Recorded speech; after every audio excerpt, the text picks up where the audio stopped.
अगला है Hindu widows remarriage act 1856। Window remarriage act 1856। देखिए, जब 1829 के अंदर सती प्रथा के ऊपर एक्ट आया, फिर 1856 में अंग्रेज एक और लेके आए, विडो रीमैरिज एक्ट। देखिए, अभी मैं आपको दो केस बताऊंगा। उस जमाने में जो शादियां होती थी, बच्चे की 7 साल में शादी कर दी, 8 साल में शादी कर दी, 9 साल में शादी कर दी। कई बार तो ऐसा होता था कि 2 दिन होते थे शादी को और पति की डेथ हो जाती थी। अब सोचिए, एक बच्चा 7 साल का लड़की, उसके पति की 2 दिन में डेथ होगी, तो आने वाला पूरा जीवन वो उस तरीके से जिएगी जो उस फिल्म में आपको बताया था। उसके बाल काट दिए जाएंगे, उसको बेचारी को नंगे पांव घूमना पड़ेगा, खाना खुद से, बहुत मतलब उसको सोसाइटी उसको एक वो मानेगी कि सारी गलती भैया इसी की है। ठीक है, सारी गलती इसी की है। ठीक है, ये इस सारी गलती इसी की है।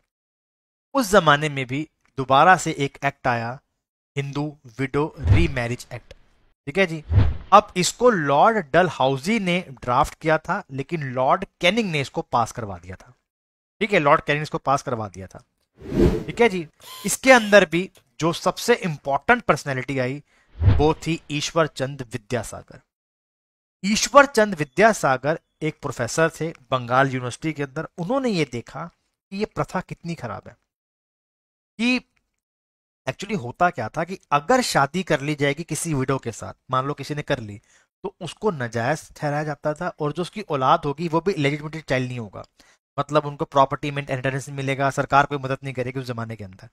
तो ये वो चाहते थे कि हम इस एक्ट को पास करवाएं और लोग शादी कर सकें, जिससे विडो रीमैरिज हो सके, और जो उनके बच्चे हैं और उस महिला दोनों को सेफ्टी मिले। अगर बाई चांस, जैसे उस फिल्म में क्या बताया था, अगर उस फिल्म के अंदर देवदर शादी कर रहा था तो उसके बाप उसको गोली मारने के लिए गया था ना, तो उसको कोई प्रोटेक्टेड नहीं था, उस फिल्म के अंदर बताया हुआ है। समझ गए? तो यहां पर भी ये था कि उसके पति को भी सेफ्टी दी जाए। ये नहीं कि उसने शादी कर ली कल को उसको मार देंगे। मैं आज की बात नहीं कर रहा हूं, मैं 1856, 150-200 साल पुरानी बात कर रहा हूँ आज से। ठीक है, लगभग 200 साल पुरानी बात कर रहा हूँ, उस जमाने की मैं बात कर रहा हूँ। ठीक है जी। और ये जो हैं ये सबसे प्रोमिनेंट कैंपेनर थे हिंदू विडो रीमैरिज के, कि नहीं, ईश्वर चंद विद्यासागर ने बहुत काम करा, बहुत काम करा कि नहीं, हमें जो है शादी की तरफ ध्यान देना चाहिए। जो विडो हैं, उस जमाने में विडो के बहुत बुरे हालात थे। ठीक है जी। अगेन धर्म सभा आ गई फिर से। वही धर्म सभा है बेटा, राधा कांत देव की, जो इससे पहले किस में विद्रोह कर चुकी थी, अपना अपना उसके अंदर क्या पढ़ा था, डॉरी वाले के अंदर, डॉरी वाला कह रहा हूँ यार, वो क्या था, सती प्रथा के अंदर वो कर चुकी थी। ठीक है जी। सती प्रथा के अंदर वो कर चुकी थी। आई होप आपको समझ में यहाँ तक आ गया होगा। अच्छा, उस फिल्म में आपको एक और चीज बताई थी मैंने, वो जो उसकी फ्रेंड थी मनोरमा, उसकी जो सहेली थी, उसकी शादी एक बड़े बड़े व्यक्ति से करवा दी जाती है ना, बहुत बड़ा व्यक्ति होता है, उससे उसकी शादी करवा दी जाती है। उस जमाने में भी ऐसा होता था। उस जमाने में एक औरत खड़ी हुई, उसने 6 महीने की सजा जरूर बेचारी ने झेली, लेकिन वो सजा एक मिसाल बन गई भारत सरकार के लिए, उस जमाने की ब्रिटिश सरकार के लिए। क्या था?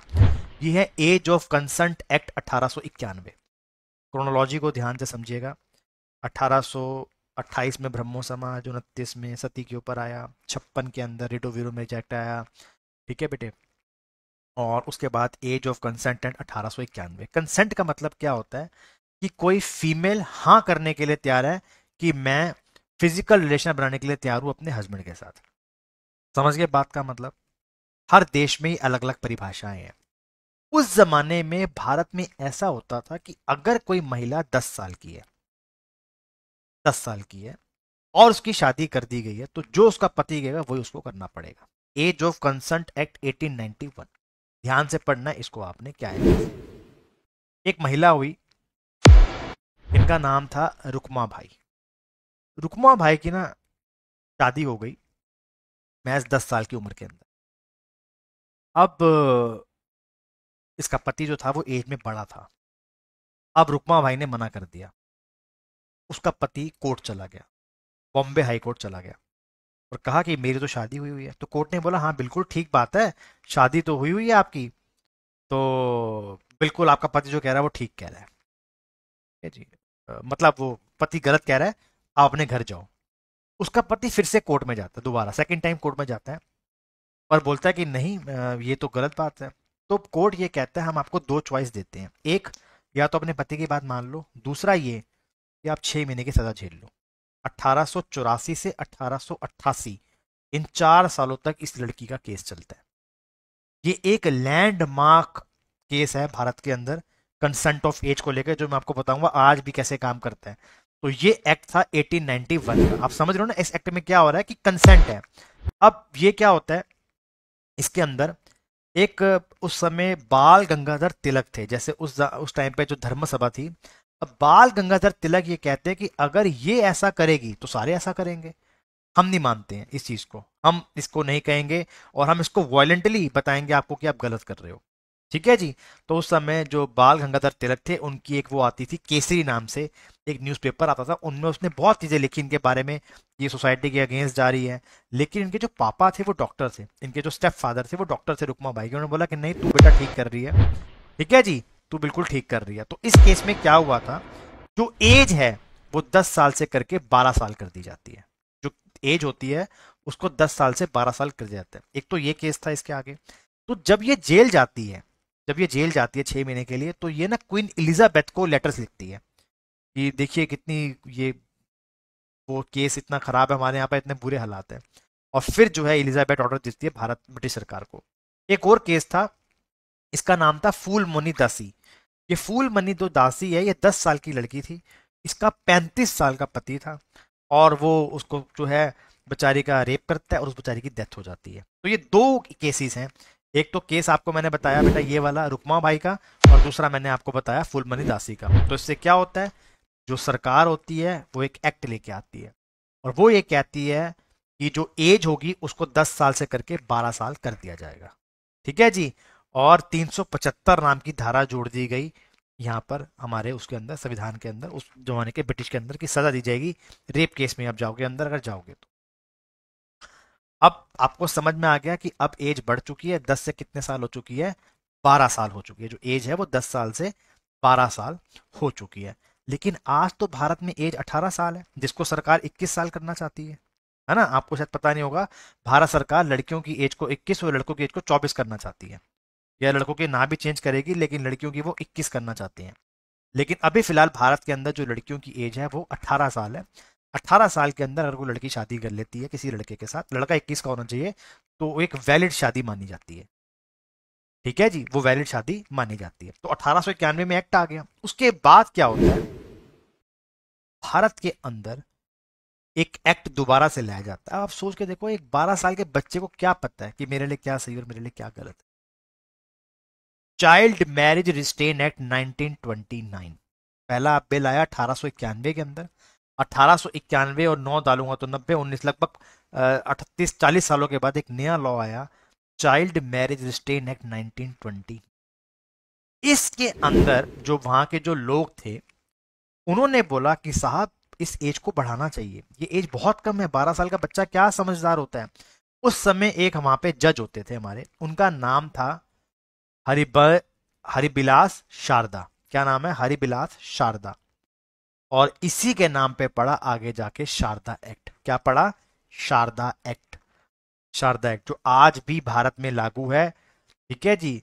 तो इसके अंदर उसने क्या करा, लड़कियों की उम्र को कर दिया 14 साल। पहले 10 साल हुआ करता था, फिर उसको 12 करवाया, वो जो दो हादसे हुए, उसके बाद उसको 14 साल करवाया गया और 18 साल कर दी गई लड़कों के लिए एज।